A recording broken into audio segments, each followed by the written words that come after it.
पति ने पत्नी को किसी बात पर 3 थप्पड़ जड़ दिए। पत्नी ने इसके जवाब में अपना सैंडल पति की तरफ फेंका। सैंडल का एक सिरा पति के सिर को छूता हुआ निकल गया। मामला रफा दफा हो भी जाता, लेकिन पति ने इसे अपनी तौहीन समझी। रिश्तेदारों ने मामला और पेचीदा बना दिया। न सिर्फ पेचीदा बल्कि संगीन। सब रिश्तेदारों ने इसे खानदान की नाक कटना कहा। ये भी कहा कि पति को सैंडल मारने वाली औरत न वफादार होती है न पतिव्रता। लड़के ने लड़की के बारे में और लड़की ने लड़के के बारे में कई असुविधाजनक बातें कही।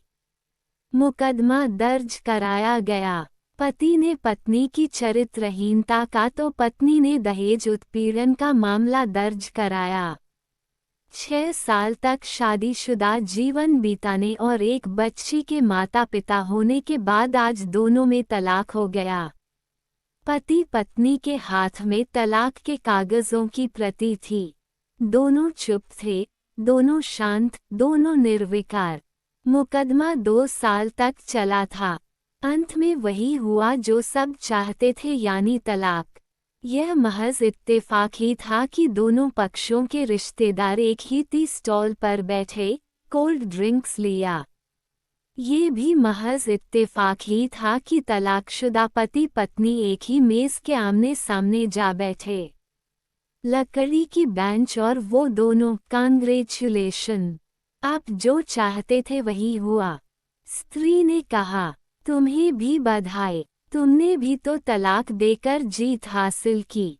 पुरुष बोला, तलाक क्या जीत का प्रतीक होता है?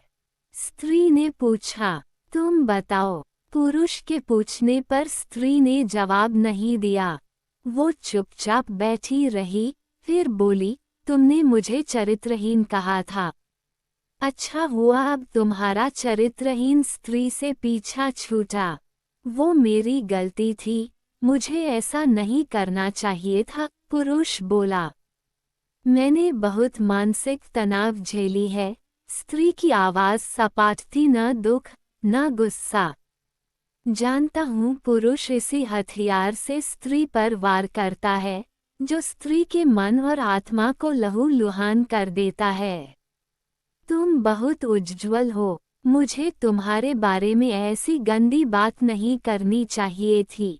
मुझे बेहद अफसोस है, पुरुष ने कहा। स्त्री चुप रही। उसने एक बार पुरुष को देखा।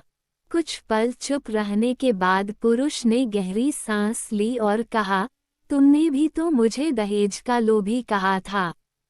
गलत कहा था। पुरुष की ओर देखती हुई स्त्री बोली। कुछ देर चुप रही, फिर बोली, मैं कोई और आरोप लगाती लेकिन मैं नहीं। प्लास्टिक के कप में चाय आ गई। स्त्री ने चाय उठाई। चाय जरा सी छलकी।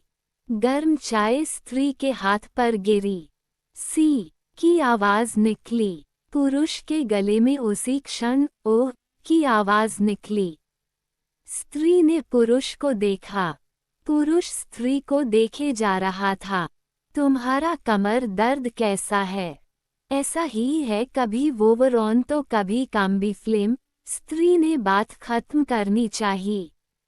तुम एक्सरसाइज भी तो नहीं करती, पुरुष ने कहा तो स्त्री फीकी हंसी हंस दी। तुम्हारे अस्थमा की क्या कंडीशन है? फिर अटैक तो नहीं पड़े? स्त्री ने पूछा। अस्थमा। डॉक्टर सूरी ने स्ट्रेन मेंटल स्ट्रेस कम करने को कहा है, पुरुष ने जानकारी दी। स्त्री ने पुरुष को देखा, देखती रही एकटक, जैसे पुरुष के चेहरे पर छपे तनाव को पढ़ रही हो। इन्हेला तो लेते रहते हो न?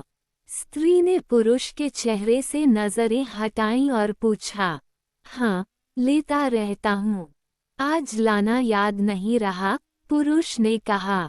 तभी आज तुम्हारी सांस उखड़ी उखड़ी सी है, स्त्री ने हमदर्द लहजे में कहा। हाँ, कुछ इस वजह से और कुछ, पुरुष कहते कहते रुक गया। कुछ तनाव के कारण, स्त्री ने बात पूरी की। पुरुष कुछ सोचता रहा, फिर बोला, तुम्हें 4 लाख रुपए देने हैं और 6,000 रुपए महीना भी। हाँ। फिर स्त्री ने पूछा, वसुंधरा में फ्लैट है, तुम्हें तो पता है, मैं उसे तुम्हारे नाम कर देता हूँ। 4 लाख रुपए फिलहाल मेरे पास नहीं है। पुरुष ने अपने मन की बात कही। वसुंधरा वाले फ्लैट की कीमत तो 20 लाख रुपए होगी, मुझे सिर्फ 4 लाख रुपए चाहिए। स्त्री ने स्पष्ट किया, बिटिया बड़ी होगी, 100 खर्च होते हैं। पुरुष ने कहा, वो तो तुम 6,000 रुपए महीना मुझे देते रहोगे। स्त्री बोली, हाँ जरूर दूंगा। 4 लाख अगर तुम्हारे पास नहीं है तो मुझे मत देना, स्त्री ने कहा। उसके स्वर में पुराने संबंधों की गर्द थी। पुरुष उसका चेहरा देखता रहा। कितनी सहृदय और कितनी सुंदर लग रही थी सामने बैठी स्त्री जो कभी उसकी पत्नी हुआ करती थी। स्त्री पुरुष को देख रही थी और सोच रही थी, कितना सरल स्वभाव का है ये पुरुष जो कभी उसका पति हुआ करता था। कितना प्यार करता था उससे। एक बार हरिद्वार में जब वह गंगा में स्नान कर रही थी तो उसके हाथ से जंजीर छूट गई। फिर पागलों की तरह वह बचाने चला आया था उसे। खुद तैरना नहीं आता था लाट साहब को और मुझे बचाने की कोशिशें करता रहा था। कितना अच्छा है। मैं ही खोज निकालती रही। पुरुष एकटक स्त्री को देख रहा था और सोच रहा था, कितना ध्यान रखती थी। स्टीम के लिए पानी उबालकर जग में डाल देती। उसके लिए हमेशा इन्हेला खरीद कर लाती। सेरेटाइड आक्यूहेला बहुत महंगा था। हर महीने कंजूसी करती, पैसे बचाती और आक्यूहेला खरीद लाती। दूसरों की बीमारी की कौन परवाह करता है। ये करती थी परवाह, कभी जाहिर भी नहीं होने देती थी। कितनी संवेदना थी इसमें। मैं अपनी मर्दानगी के नशे में रहा। काश जो मैं इसके जज्बे को समझ पाता। दोनों चुप थे, बेहद चुप। दुनिया भर की आवाज़ों से मुक्त होकर खामोश। दोनों भीगी आंखों से एक दूसरे को देखते रहे। मुझे एक बात कहनी है, उसकी आवाज़ में झिझक थी। कहो, स्त्री ने सजल आंखों से उसे देखा। डरता हूँ, पुरुष ने कहा। डरो मत, हो सकता है तुम्हारी बात मेरे मन की बात हो, स्त्री ने कहा। तुम बहुत याद आती रही, पुरुष बोला। तुम भी, स्त्री ने कहा। मैं तुम्हें अब भी प्रेम करता हूँ। मैं भी, स्त्री ने कहा। दोनों की आंखें कुछ ज्यादा ही सजल हो गई थीं। दोनों की आवाज़ जज्बाती और चेहरे मासूम।